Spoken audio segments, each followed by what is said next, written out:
어여와요. 오늘 참 긴 하루였지? 다들 이불 머리끝까지 덮고 마음을 아주 편안하게 내려놓아 봐. 내가 오늘 해줄 이야기는 말이여. 우리가 언젠가는 꼭 가야 할 그 길.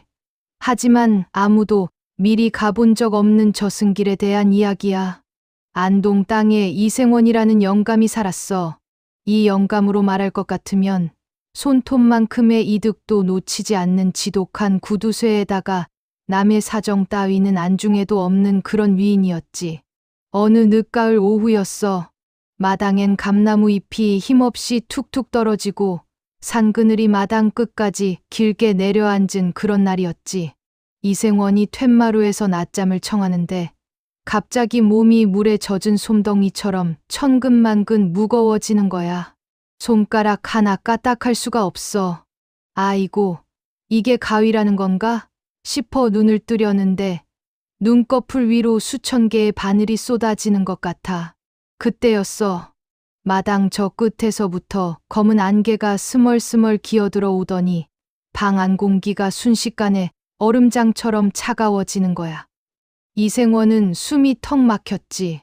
그때 문 밖에서 낮고 쇳소리 섞인 목소리가 들려와 안동 땅 이가놈 때가 되었으니 나오너라. 이생원은 심장이 덜컥 내려앉았어. 아, 나 이제 가는구나. 이게 죽음이라는 거구나. 억만금을 모아놓으면 뭐해? 그 목소리 한 번에 온몸에 피가 다 식어버리는 걸. 방문이 스르르 열리더니 집신 씨는 발 두 쌍이 방 안으로 들어와 검은 두루마기를 걸치고 뾰족한 갓을 쓴 사자 둘이 이생원의 양팔을 쇠사슬로 툭 채우는데 그 차가운 감촉이 뼛속까지 파고들었어. 사자들에게 끌려 집을 나서는데 신기하게도 대문 밖은 평소 보던 우리 마을이 아니야. 끝도 없이 펼쳐진 잿빛 모래밭뿐이지. 그게 바로 황천길이야. 이생원이 뒤를 돌아보니 자기가 평생 가꾸던 기와집도 애지중지하던 뒤주도 다 먼지처럼 사라지고 없어. 나리, 저승사자 나리, 제발 한 번만 봐주십시오. 내 곳간의 쌀이 수천 가만이요. 뒷산에 내 땅이 얼마인데 이렇게 허무하게 가야 합니까? 이생원이 울고불고 매달려도 사자들은 눈 하나 깜짝 안 해. 그저 묵묵히 쇠사슬만 끌 뿐이지. 한참을 걷다 보니 저 멀리서 물 흐르는 소리가 들려. 그런데 그 소리가 우리가 아는 맑은 시냇물 소리가 아니야. 수만 명의 사람이 동시에 울부짖는 것 같은 아주 기분 나쁜 소리였지. 그게 바로 이승과 저승을 가르는 삼도천이야. 강가에 다다르니 배 한 척이 없네. 사자들이 이생원을 밀어넣어 차가운 강물에 발을 담그는데 발바닥을 수천 마리 개미가 뜯어먹는 것 같아. 옆을 보니 신발도 못 신고 맨발로 강을 건너는 사람들이 수두룩해. 어떤 할머니는 평생 자식들 위해 고생만 하다가 죽었는지 손마디가 다 뒤틀려 있고 어떤 청년은 무엇이 그리 억울한지 눈물을 뚝뚝 흘리며 걷고 있어.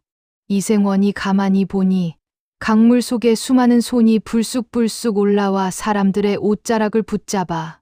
그게 다 이승에서 맺은 원한이고 미련이고 욕심이라네. 나리, 저 손들이 왜 저를 잡습니까?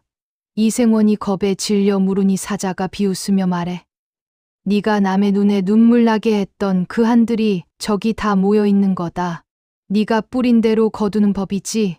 강을 건너니 안개가 걷히고 거대한 성문이 앞을 가로막아.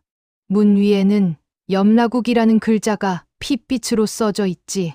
그 안으로 들어가니 세상에 사람의 힘으로는 도저히 만들 수 없는 거대한 대궐이 나와.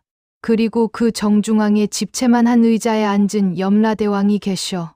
그 눈빛이 얼마나 매서운지 이생원은 고개도 못 들고 바닥에 납작 엎드렸어. 대왕 곁에는 업경대라고 하는 거대한 거울이 놓여 있었지. 염라대왕이 천둥 같은 호통을 쳐. 이생원, 너의 죄를 내가 알렸다.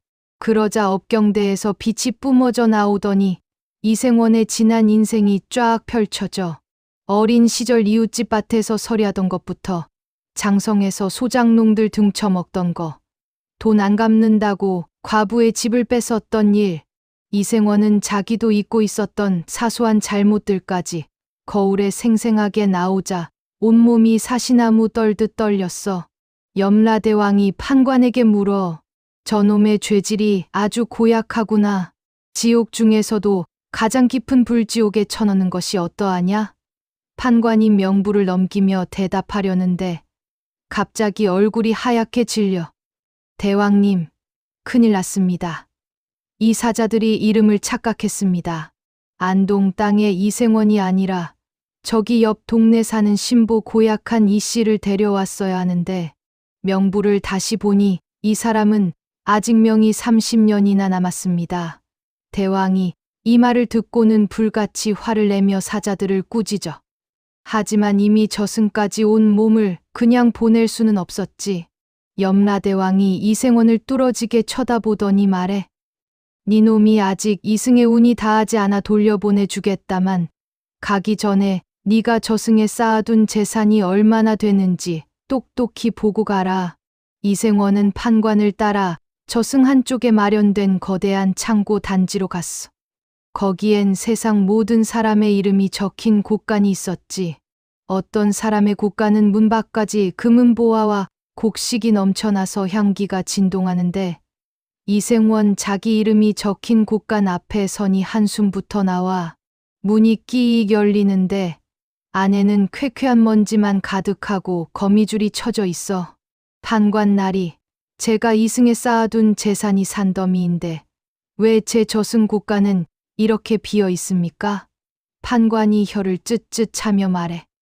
저승 곳간은 이승에서 네가 가진 재산으로 채우는 게 아니라 네가 남에게 베푼 덕으로 채우는 곳이다.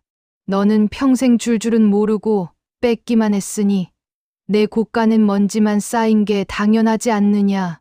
이생원이 절망해서 주저앉으려는데 저 구석에 아주 낡은 볏짚 한 단이 덩그러니 놓여 있어. 저건 뭡니까? 판관이 기억을 더듬더니 말해. 아, 저건 네가 10년 전 추운 겨울날 길가에 쓰러진 거지에게 춥다고 아무렇게나 던져준 볏짚 한 단이다. 네가 평생 남에게 준 건 저게 전부다. 이생원은 그 볏짚을 붙잡고 엉엉 울었어. 내가 참으로 헛살았구나. 그 수많은 돈을 두고 오직 볏짚 한 단만 가져올 수 있다니. 염라대왕의 마지막 목소리가 귓가에 울려. 가서 다시 살아라. 그리고 다음번 이곳에 올 때는 저 곳간을 무엇으로 채워올지 명심해라.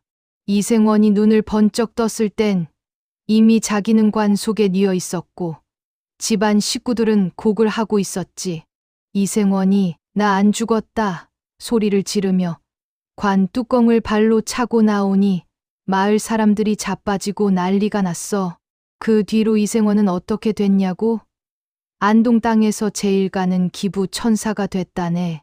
자기 저승 곳간을 채우느라 바빠서 말이야. 자, 이제 다들 눈이 무겁지? 오늘 밤 꿈에는 여러분의 저승 곳간도 한번 구경 가봐요. 쌀이 가득할 테니 걱정 말고 푹 자요. 내일은 오늘보다 더 많이 나누는 하루가 되길 바랄게. 잘 자요.